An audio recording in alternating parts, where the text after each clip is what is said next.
नमस्ते इंडिया। मैं आपकी तवलीन और आपके लिए लेकर आई हूँ कुछ नॉलेज कुछ टिप्स। तो आज की नॉलेज की बात करते हैं। एक रामपुर गांव में एक किसान काम करता था। उसकी अपनी खेती बाड़ी थी। वो अपनी मेहनत करके अपना घर बार चलाता था और उसको दिमाग में आया कि मेरा घर इतनी दूर है, इस गांव से दूसरे गांव में मुझे काम करने के लिए आना पड़ता है, तो क्यों ना मैं इसी गांव में एक घास की झोपड़ी बना लूँ।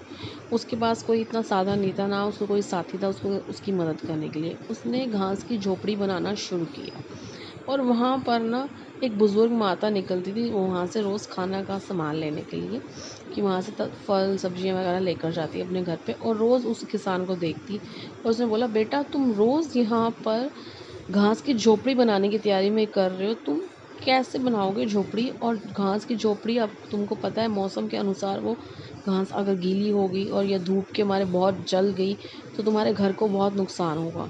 माता जी, नहीं कोई बात नहीं, अभी तो बहुत समय है ऐसा मौसम आने को, पर जब भी होगा कुछ तो फिर देखेंगे उस टाइम। तो वो किसान वो घास की झोपड़ी बनाने में जुट गया। उसने कई दिन लग गए वो घास की झोपड़ी बनाने में। उसने घास की झोपड़ी तैयार तो कर ली, बहुत अच्छे से बना ली। फिर उसके मन में एक लालसा आई, क्यों ना मैं ये झोपड़ी किराए पर दे दूँ, कि मुझे थोड़ा सा पैसा मिलेगा और मुझे उससे थोड़ा काम अच्छा चलेगा। उसने ये सोचा और उसके जान पहचान में कोई ना कोई एक किराएदार मिल गया। अब वो अपना बोरिया बिस्तरा बांधकर इस घास की झोपड़ी में रहने आ गए। कुछ टाइम तो उस किराएदार को कोई परेशानी नहीं हुई। फिर जब बारिश होने लगी तो हल्का हल्का घास गीली होकर गिरने लगी। तो उस किराएदार ने उसको कंप्लेन की कि देखो बारिश की वजह से घास गिर रही है, तो तुम हमको कुछ कर इसकी मरम्मत करके दो। किसान ने उसकी मरम्मत कर दी, वो फिर ठीक होगी और कुछ टाइम तक वो फिर चलती रही। किराएदार ने किसान से कोई शिकायत नहीं की। लेकिन फिर कुछ महीनों के बाद जब बहुत धूप आई तो घास जलने लगी, घास मुरझा गई, घास बहुत ख़राब हो गई, घास की छत बिल्कुल ख़राब होगी कि धूप अंदर बैठे इंसान के सिर पे बहुत तेज़ लग रही थी। तो फिर किराएदार ने बोला कि किसान भाई, हम तो बहुत परेशान हो गए, हम तुमको किराया तो टाइम से दे रहे हैं और जितना तुमने मांगा हम उतना दे रहे हैं, तो उसके बावजूद भी तुम्हारी जो घास की झोपड़ी है हमारे लिए आरामदायक नहीं है, सुखदायक नहीं है, तो हम इसको छोड़ना चाहेंगे। किसान मायूस हो गया। उसने बोला कोई बात नहीं, तुम छोड़ दो।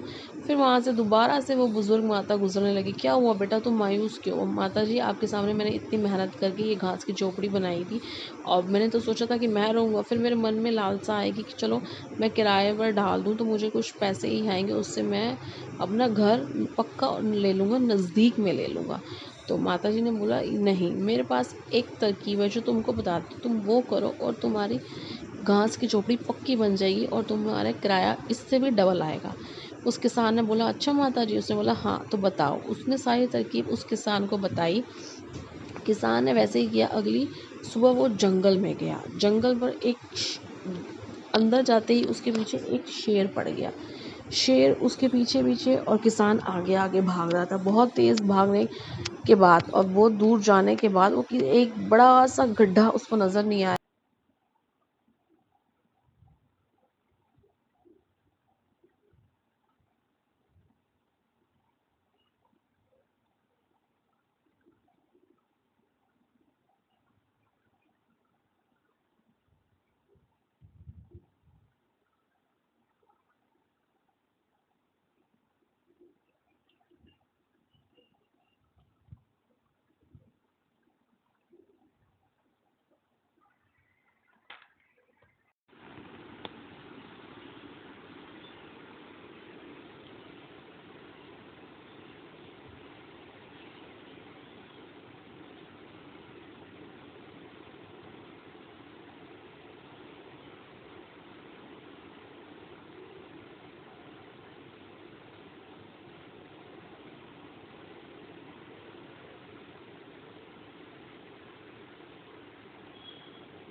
Hello everyone, anyone can learn English with me. कोई भी इंग्लिश सीख सकता है मेरे साथ, घर पर बैठे हुए, free of time, free of cost.